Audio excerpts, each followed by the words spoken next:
Ya, oke. Assalamualaikum warahmatullahi wabarakatuh.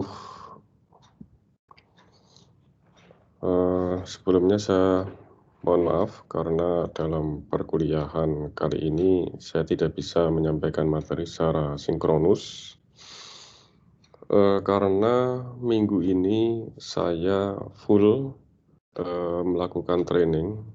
Minggu ini selama 5 hari plus 1 hari nanti hari Senin itu untuk ujiannya, jadi untuk sertifikasi di bidang data science.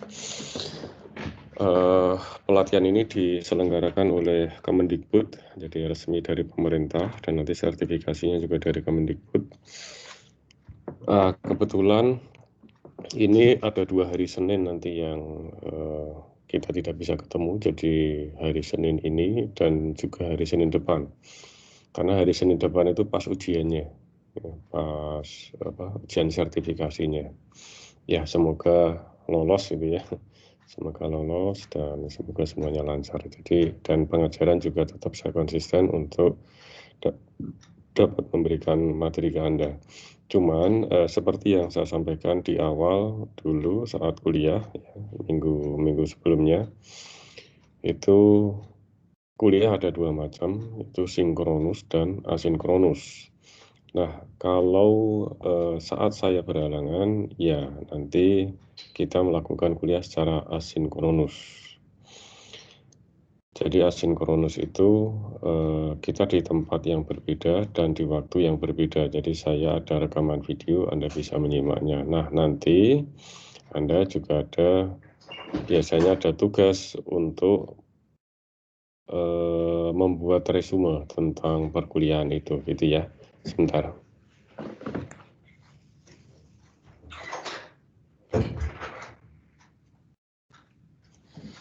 Ya. Oke, mungkin aja ada meninggalkan tugas jenis resume atau mungkin aja tugas ada soal seperti itu untuk asinkronus ya. Ini memang satu habit ya, dan ini bisa menjadi sebuah benefit dari sebuah kuliah yang dilakukan secara online gitu ya, bahwa kita bisa memungkinkan nanti dilakukan secara asinkronus gitu. Nah, cuman saya harapkan Anda tetap mengakses video-video yang saya upload dan juga materi, karena di situ ada tanda contreng. Tanda contreng, jadi kehadiran Anda itu nanti diperhitungkan kalau Anda memang sudah mengakses file-file tersebut, itu akan tercatat di dalam LMS-nya. Ya, oke. Di sini saya akan meneruskan materi yang kemarin masih tertinggal, belum sempat disampaikan karena memang terkait waktu ya. Nah, kalau nggak salah sampai sini ya. Ini sudah. Ya, kita lanjut yang ke sini. Oke,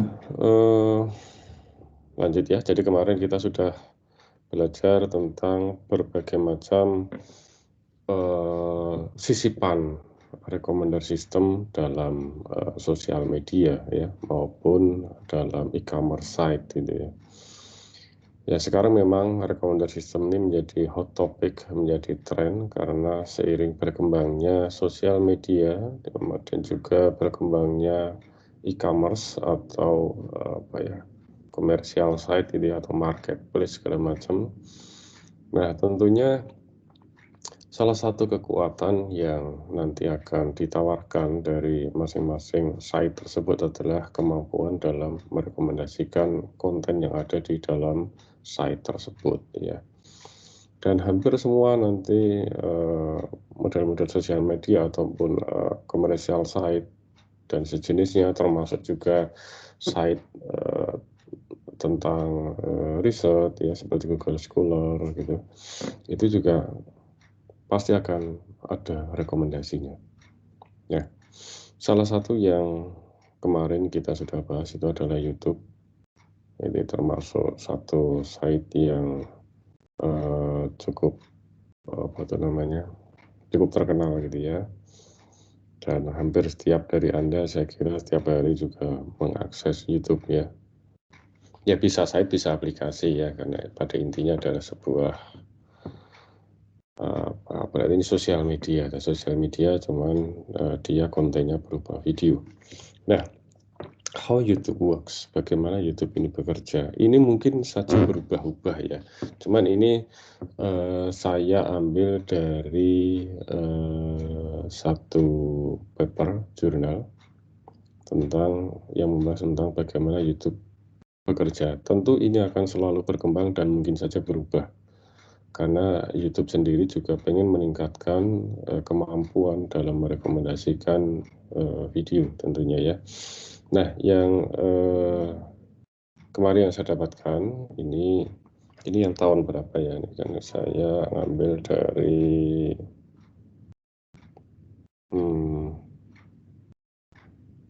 nah ini 2016, ini kayaknya sudah 5 tahun, mungkin aja sudah berubah ini ya.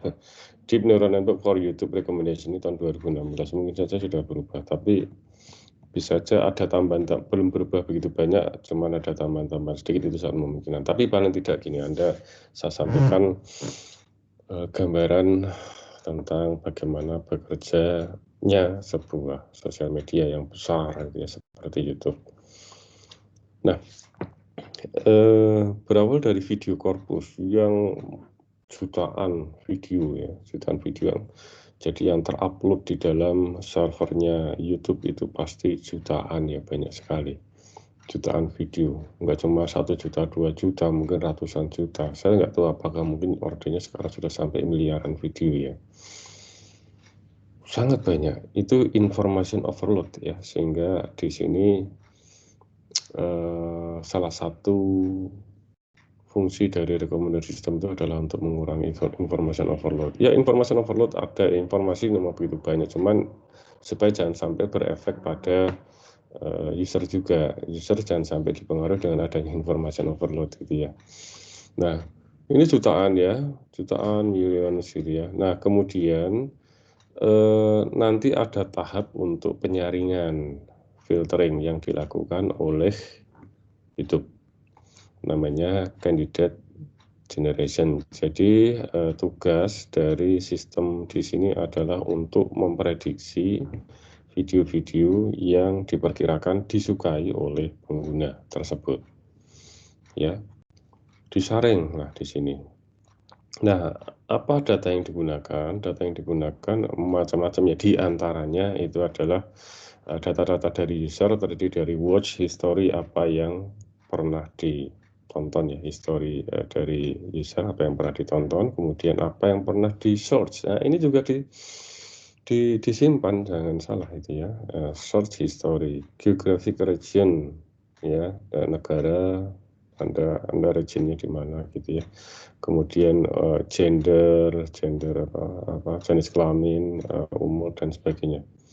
Loh, berarti kalau gitu nggak ini dong, jadi rahasia kita disimpan ya, itu kan hanya untuk pribadi ya, itu demi untuk personalized recommendation, jadi itu juga nggak akan disebar ke orang lain juga. Itu cukup dimengerti oleh YouTube, dan itu memang itu sebagai bahan YouTube untuk mengenal Anda, sehingga dia dapat melayani Anda dengan baik. Intinya kan gitu ya. Seperti hanya Anda kalau berteman dengan seseorang yang kemarin saya contohkan, kan orang juga pasti akan mempelajari Anda itu orangnya seperti apa, sehingga dia tahu akan bersikap seperti apa terhadap Anda, kan seperti itu. Dalam dunia AI, sistem pun juga akan seperti halnya manusia berpikir kan gitu. Bagaimana manusia akan bersikap, menentukan keputusan, nah itulah yang akan diadopsi ke dalam sistem, ke dalam dunia AI sekarang gitu kan. Sekarang kan sudah bertebaran AI di mana-mana di sekitar kita, termasuk ini YouTube ya, dalam rekomendasi kan AI. Ya, oke. Nah, ini yang digunakan apa? Matrix factorization ini digunakan metodenya. Ya, ini sebenarnya banyak nanti gabungan-gabungan, tapi salah satu yang dominan di sini adalah matrix factorization. Nanti kita akan belajar tentang ini. Matrix factorization, kita akan belajar tentang ini. Ya, kita akan belajar ini termasuk dalam kolaboratif ya. Salah satu metode dalam kolaboratif filtering. Nah, kemudian dari candidate generation ini, prosesnya ini nanti akan seleksi menjadi ratusan, cuma tinggal ratusan ya. Ratusan ini adalah video-video yang diprediksi yang disukai oleh kita, oleh user ya. Nah, belum cukup karena ratusan juga masih banyak, ya. Sehingga ada tahap rankingan di situ. Jadi difilter. Sehingga nanti yang muncul di awal-awal itu pasti yang yaitu yang paling tinggi, itu ada muncul di awal-awal. Yang selanjutnya itu yang tingkat relevansinya rendah, tapi yang sesuai ya mungkin aja sesuai, kan namanya juga prediksi maka dalam tanda kutip mungkin, cuman yang tingkat relevansinya lebih rendah. Seperti halnya kalau Anda Google ya, Google search, melakukan searching di Google, itu Anda bisa cirikan itu. Biasanya di halaman awal itu halaman 1, mungkin aja sampai halaman 2 itu yang biasanya yang paling sesuai tingkat relevansinya tinggi. Halaman-halaman berikutnya itu kan yang tingkat relevansinya lebih rendah.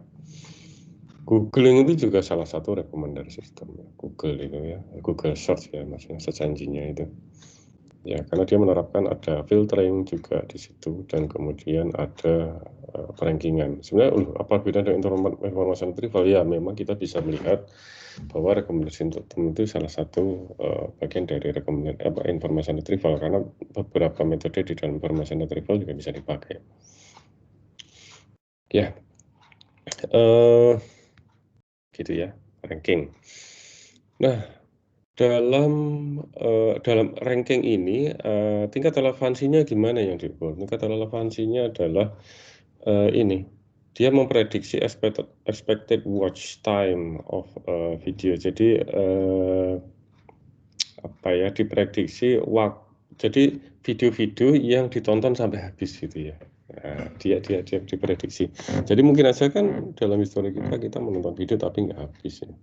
Nah, di sini, dia akan memprediksi tingkat relevansinya itu berdasarkan, video-video yang nanti akan ditonton sampai habis, ya. Itu,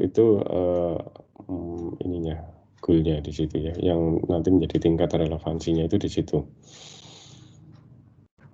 Nah, ini menjadi tinggal ya puluhan gitu ya, puluhan. Nah, itu nanti, kalau biasanya di dalam YouTube itu kan, muncul yang rekomendasi. Misal Anda habis mengklik sebuah video, nanti bisa direkomendasikan yang terkait, mungkin itu kan nggak banyak. Atau bahkan di halaman home-nya itu, akan ada beberapa video yang direkomendasikan ke Anda. Itu juga nggak banyak, nggak sampai ratusan, jadi puluhan aja biar Anda nggak bingung. Kalau masih ratusan kan juga membingungkan Anda kan. Nah, biasanya atas-atas itu yang tingkat relevansinya tinggi, yang diprediksi nanti akan ditonton oleh Anda sampai habis. Nah,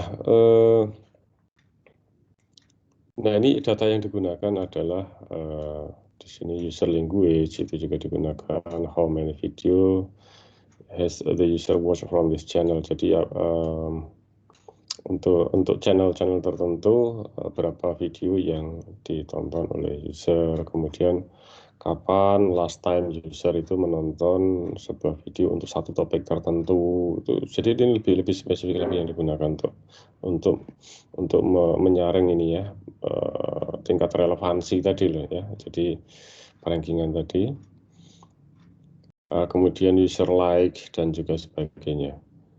Apa yang pernah user like ya gitu. Ini yang digunakan untuk melakukan rankingan sehingga nanti tersaring lagi tinggal puluhan. Nah, di sini yang masuk sebagai data juga termasuk video features gitu ya. Video features itu ya macam-macam, nanti ada topiknya apa, kemudian ini termasuk bahasa yang digunakan gitu ya.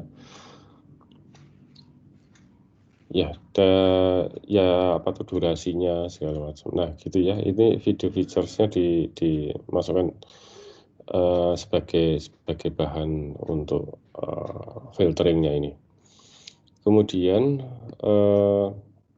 di sini, di dalam masing-masing, tahapan ini juga, dia melibatkan user history. Tadi ini kan sebenarnya user history ya, ini terkait dengan user history dan juga konteks. Yang dimaksud dengan konteks di sini adalah, keadaan ya, kontekstual. Jadi konteks saat ini, keadaan saat ini, katakanlah gini, sekarang sedang masa pandemi COVID-19 gitu ya, di mana banyak seruan-seruan dari pemerintah, video-video yang sifatnya himbauan dari pemerintah atau yang terkait hal-hal yang terkait dengan COVID-19. Nah, itu juga akan menjadi bahan untuk melakukan 2 tahap ini, candidate generation maupun ranking. Kemudian misal konteks ini sedang dalam masa politik ya, misal sedang pilkada segala macam. Nah, itu juga termasuk informasi kontekstual yang nanti sebagai data untuk masuk di dalam sini. Bisa aja dia melihat posisi kita saat ini pada saat mengakses. Nah, bisa aja dimasukkan katakanlah video-video tentang kuliner yang ada di area kita. Nah, itu juga memungkinkan. Nah, itu informasi kontekstual. Jadi lebih ke posisi, bukan posisi, artinya sebuah situasi yang terkini gitu. Itu bagaimana. Nah, ini jadi ini eksternal. Situasi terkini di luar yang user history ini. Ini bisa sebagai bahan untuk melakukan filtering ini. Gitu ya. Bisa juga sekarang lagi populer apa ya yang populer, beberapa video-video viral lah katakanlah gitu ya, video-video yang sedang viral gitu. Nah, ini juga bisa dimasukkan dalam filtering ini. Nah, oke, itu. Terus kemudian metode yang digunakan di sini dalam perbandingan di sini adalah logistic regression. Sebenarnya mungkin nggak cuma satu ini ya, sebenarnya ini yang dominan nanti adalah logistic regression. Mungkin Anda sudah pernah belajar regresi, ada di statistik ini ada salah satu varian logistic regression di mana datanya itu nanti direpresentasikan dalam biner 0101 seperti itu logistic regression. Ini salah satu metode yang cukup terkenal. Dulu pernah ada kompetisi data mining yang menang di metode logistic regression. Waktu itu apa ya, John Prediction kalau nggak salah ya, menggunakan logistic regression. Ini cukup terkenal nih metode ini, logistic regression, dan sering berhasil bagus. Salah satu metode learning ya ini ya, learning. Ini juga learning sebenarnya, masuk di dalam mesin learning. Nah, ini disebut sebagai deep neural network atau ini ya ini kalau Anda sering mendengar deep learning, ya inilah deep learning gitu ya. Jadi learning yang dalam sampai ada beberapa tahap learning gitu ya di situ ya, yang dia menjadi sebuah apa ya istilahnya itu neural network. Jadi apa? Sebenarnya deep learning itu kan neural network ya, neural network. Tapi di dalamnya itu juga ada metode-metode yang apa? Yang diterapkan juga dalam neural network itu ya. Itu yang disebut sebagai deep learning.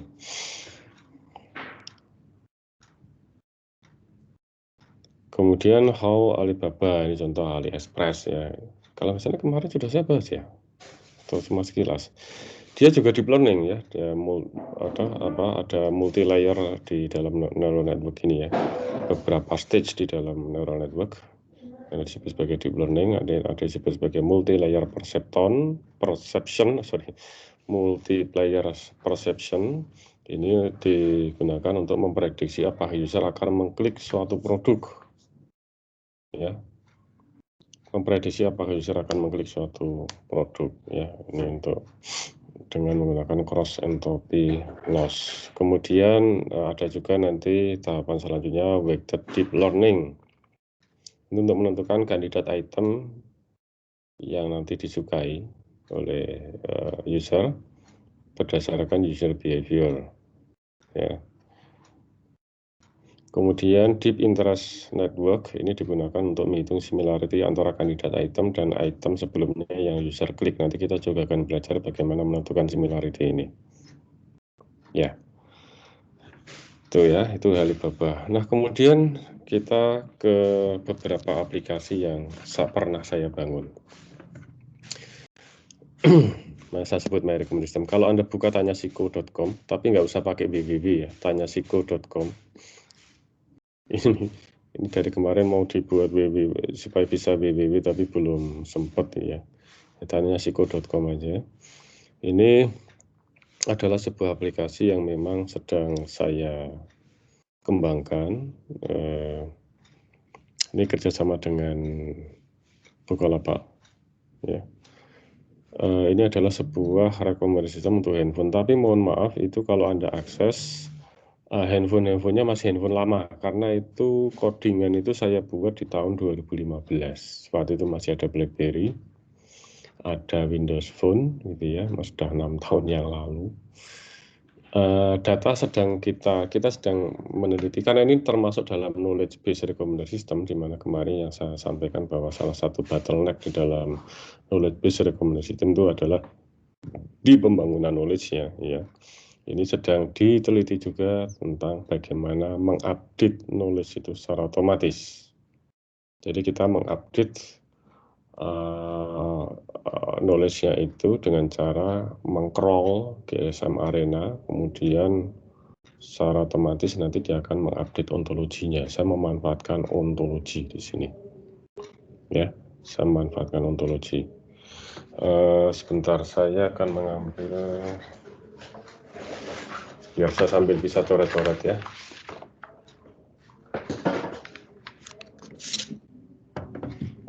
Nah, ini Bluetooth-nya harus nyala dulu.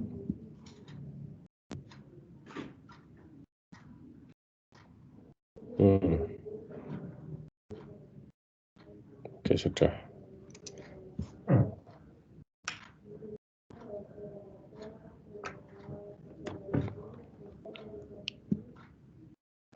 Pen. Nah ya. Jadi ini sekarang user interface-nya sudah berubah. Nanti akan saya coba buka ini ya, tanya si Kokom ini. Sebenarnya ini adalah si Kokom, lakonnya itu adalah si Kokom ya, si Kokom. Ini supaya kenapa namanya gini ya, ini supaya gampang diingat, kita aja tanya si Kokom. Tanya si Kokom, tapi setelah siko.com gitu kan. Ini si Kokom. Nah, ini dia akan merekomendasikan smartphone. Ini sebuah conversational. Ini sebenarnya adalah sebuah conversational recommender system yang saya bangun. Jadi ada sebuah percakapan secara iteratif antara user dan sistem, sampai nanti sistem itu merekomendasikan produk, dalam hal ini adalah smartphone. Nah, ini adalah fitur penjelasan atau explanation yang saya singgung kemarin ya. Ini penjelasan mengapa produk itu direkomendasikan, dan ini di ranking, tapi ini kebetulan utility-nya 0 semua karena ada satu cara saya dalam menentukan utility-nya. Cuman di sini ini artinya utility berarti ini tingkat relevansinya sama. Tidak ada yang lebih tinggi dari yang lain, tapi semua relevan. Ini fasilitas penjelasan. Artinya ini mengapa produk itu direkomendasikan, yang mendukung kebutuhan apa. Nah, gini ya. Nah, ini adalah conversational recommender system yang berdasarkan functional requirement. Functional requirement, jadi itu user tidak perlu memasukkan fitur teknis dari produk, karena mungkin aja tidak semua user itu familiar dengan fitur teknis kan. Jadi cukup nanti Anda mau menggunakan smartphone ini untuk apa. Itu yang perlu dimasukkan oleh user adalah itu. Katakanlah itu untuk saya pengen mendengarkan musik, kemudian Instagram atau apa. Walaupun ini sebenarnya functional recommender mungkin aja berubah ya seiring dengan perkembangan teknologi yang sekarang. Cuma sekali lagi ini memang fokus saat ini adalah untuk membangun interaksinya dulu, mekanisme interaksi. Adapun tentang ontologinya itu sedang kita bangun bagaimana supaya dapat terupdate secara otomatis. Ya, ini kan sebenarnya bermain game standar gitu, mengedit dokumen segala macam. Ini kan sebenarnya functional requirement gitu. Ya, ini coba kalau saya buka ya, sekarang user interface-nya berbeda karena kemarin masukan dari ini tanya si Kokom. Nah, karena masukan dari Nah, ini kan user interface-nya. Karena masukan dari Bukalapak itu supaya disesuaikan dengan themes-nya Bukalapak, ya, bukalapak.com. Nah, ini kita sesuaikan themes-nya dengan Bukalapak sehingga ada sedikit penyesuaian di sini. Ya, ini sebenarnya asal aja ini. Misal. Ya, ini familiar terhadap fitur teknis produk itu, kalau familiar ya iya, kalau ini sedang, ini tidak. Ini untuk pengujian ya, pengujian sistem sebenarnya. Nah, ini masih zaman dulu ya. Ya, yang jelas ada penyesuaian apa tuh? Ini ya. User interface-nya ada ini. Kalau misal ini apapun kita nggak peduli, ya ini gini. Kalau masih lebih banyak nanti akan ditanya lagi. Ini mengambil dari ontologi. Keperluan navigasi saya tidak perlu, ya yang lain itu perlu, katakanlah ya nanti akan direkomendasikan produknya. Nah gini ya. Tapi di sini ada juga untuk detail kalau kita pengen fitur teknisnya gitu ya. Cuman kalau kita nggak pengen ya itu opsi aja. Nah ini antar tingkat utility-nya, ini tingkat relevansinya. Nih dia di ranking dari yang sampai yang ini kebetulan semua 3 ya relevansinya sama semua. Nah tapi belum selesai di sini. Jadi kalau misal ini nggak ada satu produk pun yang disukai oleh pengguna ya nanti saya tadi ngeklik apa ya? Keliru. Ya. Oke, tadi ada salah. Ya, intinya gitu. Nanti saya sampaikan lagi pada saat ini aja. Pada saat bagian akhir pada saat saya membahas tentang knowledge base recommendation system akan saya kupas aplikasi ini seperti apa ya. Oke, saya kembali lagi ke materi aja. Intinya itu. Ini user interface-nya udah berubah.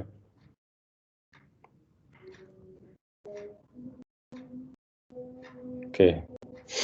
Saya sendiri juga karena sudah dirubah jadi kadang lupa juga user interface gimana, karena ada sedikit perubahan user interface tadi salah klik. Ya, oke.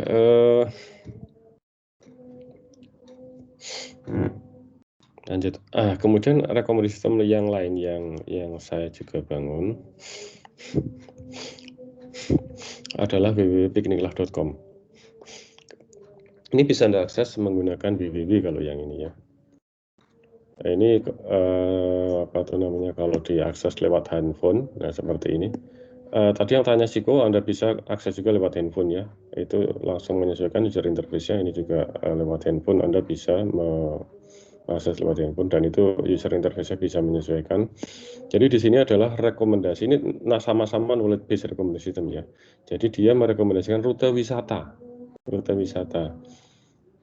Nah gini saja, saya coba akses ini, nanti akan saya ulang lagi pada saat di knowledge based recommendation system ya.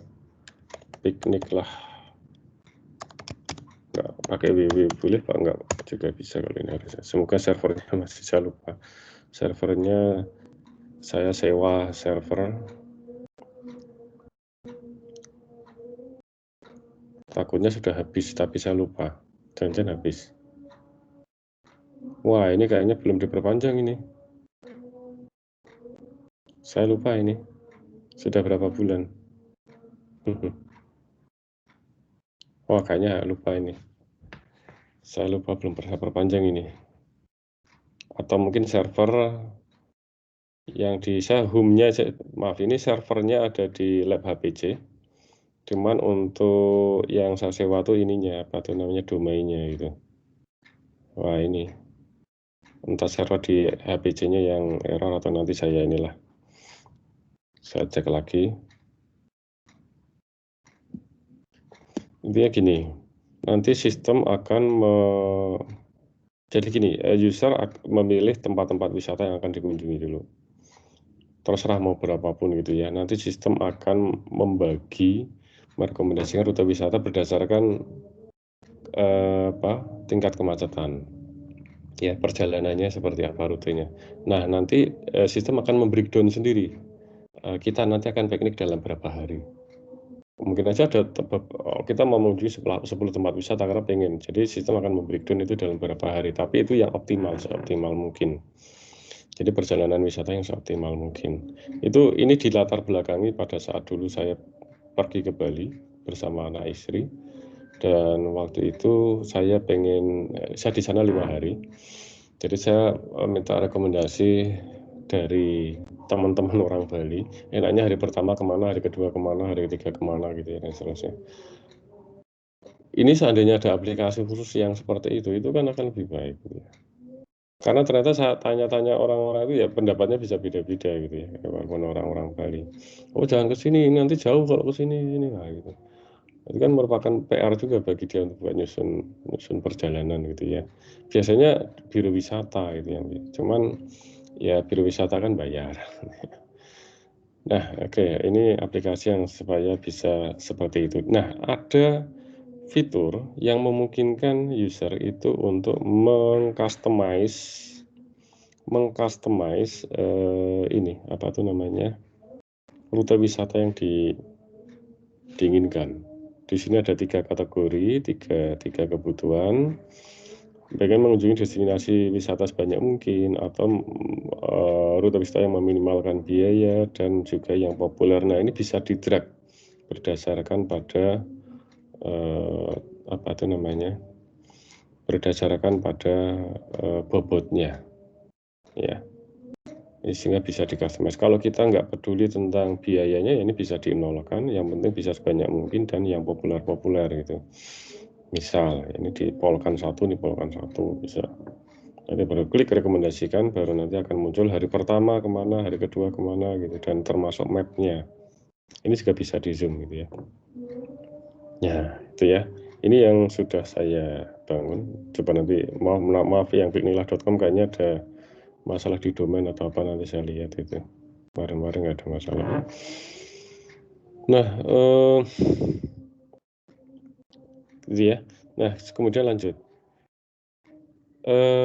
Ini saya ambil di paper, tapi papernya sudah agak lama, mungkin sekarang sudah ada pergerakan, sudah ada perubahan. Ini adalah paradigma yang digunakan dalam riset ya, paradigma dalam Reksis ya. Paradigma Reksis itu kan ada 4 ya yang saya sebutkan sebelumnya. Di dalam pertemuan sebelumnya itu ada kolaboratif, ada content based, ada hybrid, ada knowledge base. Nah, ini yang digunakan, tapi ini tahun 2011 ini ya. Kayaknya ini udah lama sekali, mungkin nggak terlalu up to date. Tapi di tahun itu memang paling banyak ini collaborative filtering. Kalau hybrid ini ya, kedua content based, baru hybrid, baru knowledge base. Cuman saya kurang tahu apakah sekarang ini juga sudah semakin meningkat gitu ya.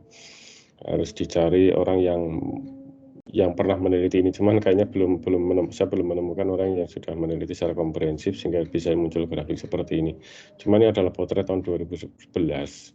Yang paling banyak itu adalah yang digunakan dalam riset itu yang collaborative filtering ya. Kemudian tentang teknik di dalam collaborative filtering, kalau kita zoom in lagi masuk, yang banyak digunakan itu adalah ini, paling banyak itu ya, kalau other ini nggak usah dilihat lah, ini kalau other itu kan gabungan Bapak. Yang paling banyak itu adalah user based neighborhood model. Ini nanti akan kita pelajari, ini yang paling banyak digunakan karena memang simple. Baru kemudian latent vector model atau matrix factorization, ini juga nanti kita akan belajar matrix factorization. Oke, itu yang clustering. Ini yang selanjutnya ada graph based and random walk networks gitu ya. Nah, itu yang metode. Jadi satu paradigma, kalau collaborative filtering itu metodenya itu banyak. Jadi kolaboratif, content based, knowledge based itu kan paradigm. Kemudian dataset yang digunakan orang dalam riset itu yang apa ya? Memang kebanyakan proprietary data. Proprietary data itu data yang memang di-generate sendiri oleh para penelitinya. Ya, mereka punya data sendiri dan itu tidak di-share secara umum. Nah, kemudian ada yang di-share secara umum seperti Movilance, data Movilance, Netflix, dan sebagainya. Ini termasuk yang di IMDb. Ini di-share secara umum. Kalau Amazon.com kayaknya harus beli API-nya ini ya, YouTube API-nya. Nah, ini kalau Movilance yang terkenal itu Movilance, kemudian IMDb, ini free, benar-benar free. Nah, yang lain juga ada, kalau sekarang ada Kaggle segala macam ya. Sekarang data yang di-share sudah sangat banyak, nambah lagi ini ya. Ini kan potret tahun 2011. Sekarang sudah semakin banyak lagi dataset yang di-share secara umum gitu ya, untuk penelitian di bidang recommender system. Nah, domain yang digunakan apa? Kebanyakan movies dan video, baru kemudian e-commerce produk. Nah, gitu ya. Tapi ini tahun 2011 sekali lagi. Siapa tahu sekarang sudah trennya sini ya. E-commerce kan sekarang semakin pesat itu kemajuannya. Mungkin aja travel destination juga semakin pesat ini ya. Travel, kemudian kuliner segala macam itu kan sekarang sudah semakin pesat kemajuannya, termasuk akomodasi hotel segala macam itu. Ya, oke. Itu saya kira yang saya sampaikan di video yang pertama. Kita ada 3 video di pertemuan ini. Video selanjutnya adalah dari videonya Pak Agung Toto. Ya, videonya Pak Agung Toto. Saya ambil dari, bukan videonya Pak Agung Toto, maaf. Video saya cuman slide-nya saya ambil slide Pak Agung Toto. Ada 2 slide Pak Agung Toto yang saya pakai, dan itu ada di video selanjutnya setelah ini. Dan mohon maaf, itu video adalah video dari pengajaran di semester lalu ya, pengajaran saya di semester lalu, karena ya sama saja nanti saya sampaikan kan, jadi saya saya share lagi ke Anda karena materinya juga sama, apa yang saya sampaikan ya tentunya sama, dan toh ini juga asinkronus. Jadi itu video dari pengajaran saya semester lalu, jadi di kelas yang sebelumnya itu ya, tapi materinya sama tentang collaborative filtering, pengantar saja secara intuitif, dan juga tentang berbagai macam input di dalam recommender system. Gitu ya. Itu saja, saya kira cukup. Terima kasih untuk video yang pertama.